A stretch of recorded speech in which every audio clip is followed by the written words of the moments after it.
Salut, c'est Bijaya, on est mardi, j'espère que tu vas bien. Je sais que ça commence à être compliqué, à trouver des idées, des activités pour s'occuper toute la journée. Il faut encore tenir, les copains, tenez bon. Je sais que si ça se trouve, il y en a marre du coloriage, il y en a marre des histoires, il y en a marre des activités. T'as déjà fait une cabane, t'as déjà fait du coloriage, t'as déjà fait de la cuisine. Écoute, j'ai qu'une chose à te dire, patience, sois courageux, les idées, il y en a toujours, tiens bon, et pour l'instant, on se fait une petite histoire tranquille, d'accord? Donc, je t'avais déjà lu une histoire de Gaston Calisson, tu te souviens? C'était un pâtissier qui avait envoyé des macarons à la reine d'Angleterre. Et bien dans ce même petit livre, il y avait une deuxième histoire, des surprises en cuisine. Donc si tu veux, et ben c'est parti, on la lit. C'est un tigre dans la cuisine. Un tigre, un tigre.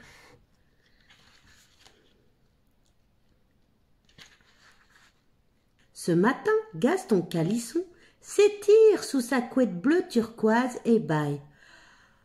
Quel bonheur de faire la grasse matinée après une semaine de travail. Encore tout titubant de sommeil, le petit pâtissier se lève et va dans sa cuisine. Donc là, on voit Gaston qui se réveille.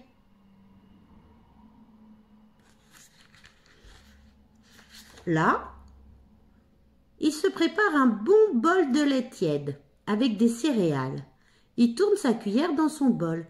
Mais ça alors, un tigre pointe son museau au milieu des pétales dorés. Gaston sourit. C'est juste une figurine en plastique. Et hop, la voilà qui tournicote, telle une toupie, dans le lait. T'as déjà eu des petits cadeaux dans tes céréales? C'est ça, je pense. Soudain, Gaston tressaute quand il entend le félin rugir. Il est 8h30, oust! File terminer ta commande de macarons aux tomates confites. Autant étonné qu'agacé, Gaston lui répond du tac au tac. Quel toupet, tu vas pas faire la loi chez moi, espèce de minus. Nous sommes dimanche aujourd'hui, je ne touche ni à mon tablier, ni à ma toque, ni à mes ustensiles de cuisine. Je vais juste me beurrer des tartines avec du tarama et déguster un délicieux tiramisu. T'es-tu? Le tigre tonne. Ne me tiens pas tête, sinon, à 9h, je me transforme en félin, tout droit sorti de la forêt tropicale. Alerté par le bruit, Polochon, c'est le chat, telle une tornade, déboule dans la cuisine. Cesse de tourmenter mon maître, miaou, espèce de rikiki. Ici, le seul vrai félin, c'est moi. Miaou! Le tigre déteste qu'on le contredise. À 9h tapante, comme il l'avait annoncé, il se met à grossir à vue d'œil. Bientôt, le fauve atteint une taille énorme. Il lisse ses fines moustaches et teste ses griffes sur la toile cirée de la cuisine.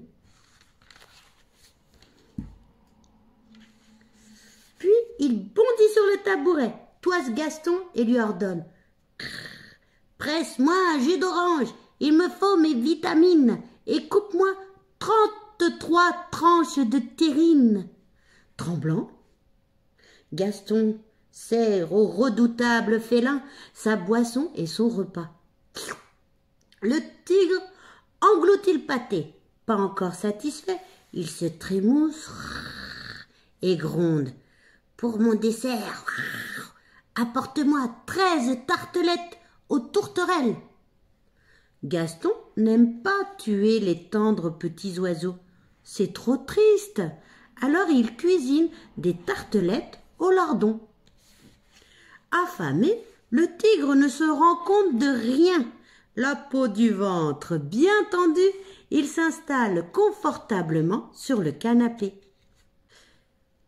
Pendant que je regarde mon feuilleton à la télévision, Gaston, tu secoueras les tapis et tu tondras la pelouse. Je voudrais m'y allonger pour faire la sieste. Donc déjà là, le tigre, il s'est mis devant la télé. Il est tranquille ce tigre, hein. Toi, Polochon, tu nettoieras les torchons et repasseras les tabliers de ton maître. Polochon tempête. Ça va pas à la tête, et puis quoi encore? Je te rappelle qu'il est formellement interdit de maltraiter les animaux.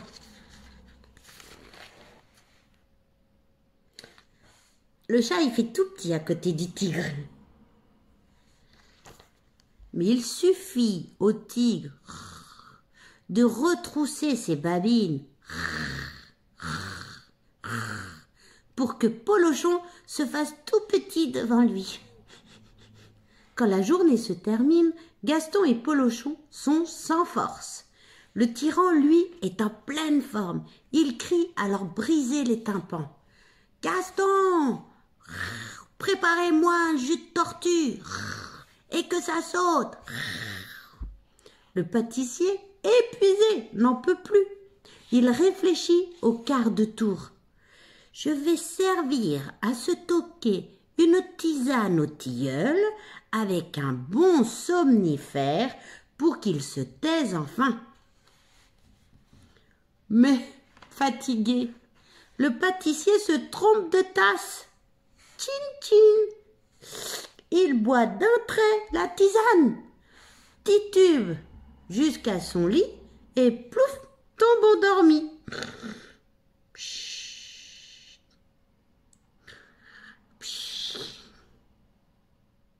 Ah, pardon, je m'endors sur sa tête d'oreiller.